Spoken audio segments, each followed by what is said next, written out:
Hello students, चलिए start करते हैं चैप्टर 8 की इंट्रोडक्शन। चैप्टर 8 का नाम है बेटा एप्लीकेशन ऑफ इंटीग्रल्स। ओके, तो चलिए स्टार्ट करते हैं। इसमें आपने जो स्टडी करनी है वो है एरिया अंडर सिंपल कर्व। तो सबसे पहले हम सिंपल कर्व देखते हैं। हमारे पास क्या है? Simple curve. ठीक है, सबसे पहले बेटा हमारे पास एक सर्कल। सर्कल आपके पास क्या है? Simple curve. ओके, ये आ गया आपके पास सर्कल, ये आगे इसके सेंटर पॉइंट एच और के।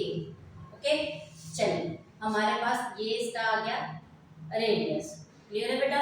हमारे पास सर्कल की इक्वेशन होती है x माइनस एच का square plus y minus k का square is equal to r square. Okay, r आपको पता क्या है? रेडियस है।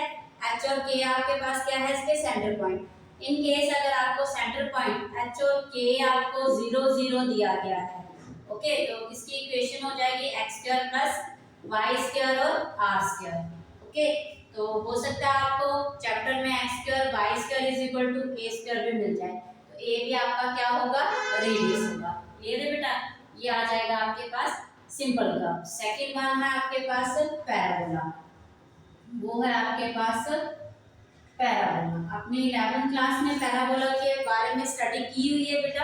तो हमारे पास पैराबोला जो है 4 टाइप्स के होते हैं। ठीक है, तो ये हम पढ़ते हैं। सबसे पहले हमारे पास है राइट वर्ड पैराबोला। ये आपके पास आ जाएगा राइट वर्ड पैराबोला। क्लियर है? ये आ गया आपके पास राइट वर्ड पैराबोला। ओके, तो राइट वर्ड पैराबोला जो है वो किसको टच करता है? वाई एक्सिस को। इसकी इक्वेशन होती है y square is equal to 4ax। Okay बेटा, क्लियर है? मेन आपको क्या करना है? अभी पैराबोला देखने हैं, थोड़ा सा रिमाइंड कर रहे हैं हम, क्योंकि हमें इन्हीं के अंदर जो है एरिया जो है फाइंड करना है। ये आपके पास है right word parabola. Right word parabola. Second one है आपके पास है लेफ्ट वर्ड पैराबोला। इसको आप क्या बोलते हैं? लेफ्ट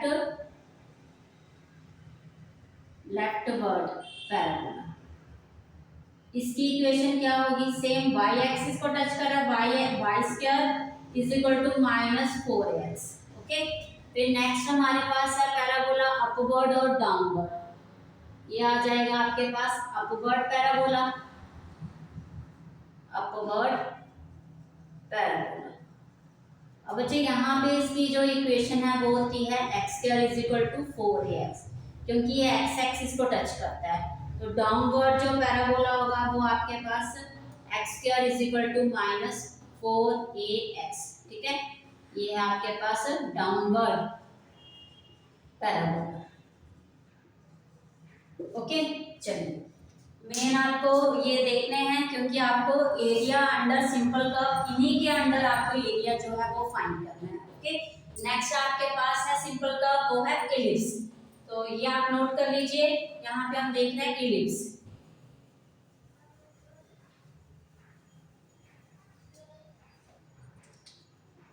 थर्ड है आपके पास एलिप्स। ठीक है बेटा, क्लियर है? थर्ड आपने देखना है एलिप्स। एलिप्स आपके पास जैसे हमारे पास हॉरिजॉन्टल एलिप्स आपने पढ़ा हुआ है 11th क्लास में, उसकी मेजर एक्सिस होती है एक्स एक्सिस। ठीक है, ये आपकी मेजर एक्सिस पे कौन सा एलिप्स है आपके पास? वो है horizontal parabola. Horizontal ellipse. Okay, ठीक है, यहाँ पे पॉइंट होते हैं इसके ए ओ, और यहाँ पे माइनस ए ओ। ओके, और यहाँ पे होता है इसका ओ बी, और ये होता है -0 माइनस बी, और ये इसका ओरिजिन। ठीक है, चलिए नेक्स्ट हमारे पास आएगा vertical ellipse.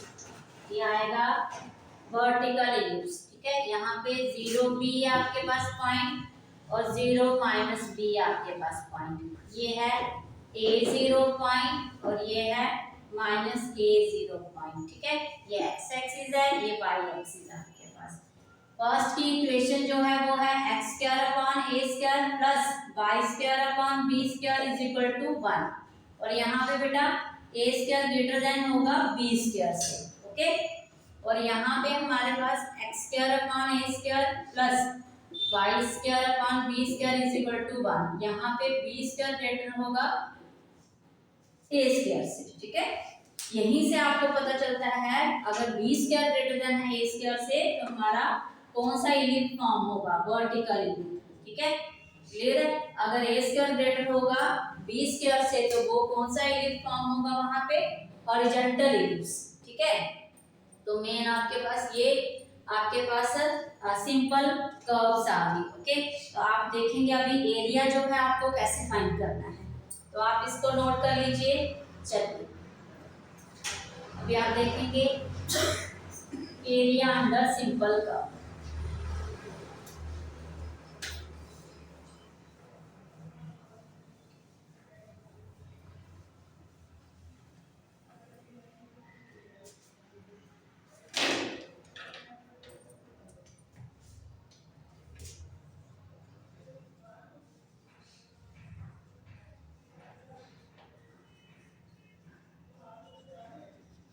Area under simple curve. अब बेटा हमने कर्व पढ़ ली है आपके पास, ठीक है। हमें यहाँ पे एक्स की एक लाइन दी होगी और एक वाई लाइन दी होगी, सॉरी। जब यहाँ पे हमारे पास एक्स एक्सिस है, यहाँ पे ये देख रहे हैं कि एक्स एक्सिस है, ये वाई एक्सिस है। यहाँ पे एक्स एक लाइन दी होगी वो ए ले लेते हैं हम, एक्स एक लाइन दी होगी दूसरी वाली को बी ले लेते हैं, ठीक है। तो यहाँ से ये लाइन आ जाएगी और यहाँ से ये लाइन आ जाएगी। अगर ओनली x का पॉइंट दिया गया है तो x की वो सीधे से स्ट्रेट वर्टिकल लाइन आती है आपके पास, ठीक है। ये आ जाएगी। अब आपके पास आपने कर्व पढ़ा है, ऐसे एक लाइन आ जाएगी कर्व की, ओके बेटा। तो ये एरिया जो है वो आपको फाइंड करना है। क्लियर है बेटा। ये एरिया आप कैसे फाइंड करेंगे, एप्लीकेशन ऑफ इंटीग्रल है। तो एरिया जो आपके पास आता है वो area is equal to length और ब्रेथ होता है आपके पास, ठीक है। यहाँ पे हमारे पास क्या बन रहे हैं, यहाँ पे ये जो सेंटर में हमने ये स्ट्रिप ली है तो मतलब हमारे पास यही स्ट्रिप को जोड़ जोड़ के, इतनी ही कुछ हम मान लेते हैं कि स्ट्रिप्स को जोड़ जोड़ के यहाँ पे ये एरिया जो है हम फाइंड कर सकते हैं। उसके लिए हमारे पास लेंथ जो है वो आ जाएगी आपके पास, ये वाई एक्सिस है तो इतनी जो लेंथ है हम वाई मान लेते हैं। ये जो विड्थ है आपके पास ये dx मान लेते हैं, y और dx, ठीक है। एरिया हमारे पास आ रहा है a और b के बीच में, a से लेके b आप लिमिट लगा लेंगे, y और dx आपके पास फंक्शन आ जाएगा। अब y और dx अगर फंक्शन है, ठीक है, तो हमारे पास y का फंक्शन जो है वो किस में होगा, x में होगा। तो यहाँ पे इन केस हमारे पास ये इसकी इक्वेशन ये दी गई है x, y square is equal to x दिया गया है। तो हम y इज इक्वल टू क्या आ जाएगा, रूट एक्स। वाई की वैल्यू निकालेंगे यहाँ से तो वो आ जाएगा रूट एक्स dx। तो मतलब यहाँ पे जो इंटीग्रेशन होगी किसके रिस्पेक्ट पे होगी, x के रिस्पेक्ट पे होगी। तो ये आपका फंक्शन बनेगा, इसी को आप सॉल्व करके ये एरिया जो है वो फाइंड कर सकते हैं, ठीक है। नेक्स्ट आपके पास है ये x एक्सिस था आपके पास, ये किस पे एरिया था आपका, x एक्सिस के ऊपर। और एरिया कहाँ पे था आपका, फर्स्ट क्वाड्रेंट में था, ठीक है।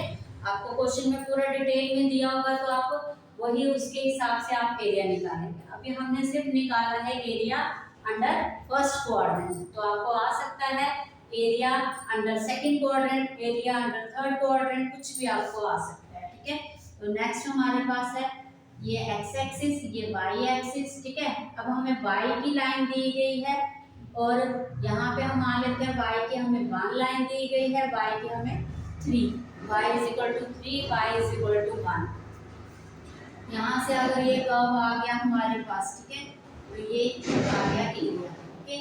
अब यहाँ से है तो ये y एक्सिस को टच करता हुआ हमारे पास x square is equal to 4ay, ठीक है। तो हमें फंक्शन दिया गया है x इज इक्वल टू कुछ दिया होगा, x इज इक्वल टू 3 मान लेते हैं हम, ये दिया हुआ है, ठीक है। और यहाँ पे हमारे पास क्या आ जाएगा एरिया, वो आ जाएगा x है ना, तो यहाँ पे बेटा ये y एक्सिस है तो यहाँ पे क्या आ जाएगा फिर y के रिस्पेक्ट पे, ठीक है, y आ जाएगा और dy आ जाएगा। क्लियर है, सॉरी y और x आ जाएगा, ओके।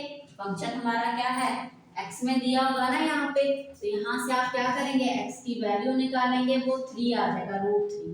ओके, तो हमारे पास आ जाएगा एरिया, ये लिमिट आ जाएगी 1 to 3 हमारे पास x का जो फंक्शन आ गया वो आ गया √3, ठीक है, और ये आ जाएगा dy। क्लियर है? जैसे आपने यहाँ पे निकाला एरिया LP, L आपके पास जो लेंथ आ जाएगी वो आ जाएगी ये वाली x, और B आपके विड्थ आ जाएगी वो आ जाएगी dy, ठीक है। यहाँ पे भी एरिया जो है ये आप अगर मान लें ये एक स्ट्रिप है, इन्हीं स्ट्रिप्स को जोड़ जोड़ के आपका एरिया बना है, तो इसी को हम क्या कर लेते हैं, फिर इन 1 और 3 के बीच में ये सारी स्ट्रिप्स को क्या कर लेते हैं, एरिया फाइंड कर लेते हैं, ठीक है बेटा। तो ये आ जाएगा हमारे पास ये एरिया, इसको आप फाइंड कर लेंगे इंटीग्रेशन की रिस्पेक्ट से, और ये आएगा आपका फंक्शन आ जाएगा कौन सा, y का फंक्शन आ जाएगा आपके पास, सॉरी x का फंक्शन आ जाएगा, ठीक है, और किसके रिस्पेक्ट पे इंटीग्रेशन होगी, y के रिस्पेक्ट पे होगी, ठीक है। क्लियर है? ये आपके पास बहुत, आप जब क्वेश्चन करेंगे तो आपको थोड़ा और ज्यादा अंडरस्टैंड हो जाएगा क्वेश्चन, ठीक है। तो चलिए अब आप एक्सरसाइज करेंगे, तो थैंक यू।